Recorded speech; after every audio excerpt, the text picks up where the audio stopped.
11 Alive News at 5 p.m. starts now. First at 5, Georgia Supreme Court issued a ruling that keeps Georgia's heartbeat law intact. That's a measure that restricts abortion to about 6 weeks of pregnancy. Thanks so much for joining us this evening. I'm Faith Jesse. And I'm Jennifer Bellamy. The court cited the U.S. Supreme Court's ruling overturning Roe v. Wade in its decision. 11 Alive's Doug Richards is live now in Northeast Atlanta. Doug? Yeah, abortion rights activists have been bracing themselves really for months for this ruling, which gave their opponents on the anti-abortion side pretty much exactly what they wanted.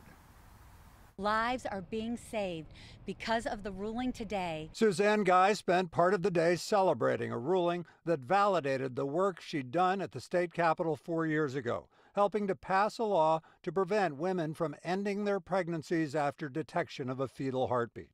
After weeks of lobbying, the bill barely passed the state house. And after the U.S. Supreme Court validated a similar law in Texas, the heartbeat law took effect in Georgia. That our Life Act is going to be allowed to stay in effect. So I am rejoicing, and I know so many people across the great state of Georgia are rejoicing. Governor Brian Kemp was among them. His office issued a statement saying today's victory represents one more step toward ending this litigation and ensuring the lives of Georgians at all ages are protected. When you really let it sink in that 50 years of a right that was granted to American women was unceremoniously dumped, it can really get one's blood boiling. Pro-choice activists knew theirs was an uphill struggle after the U.S. Supreme Court overturned Roe versus Wade.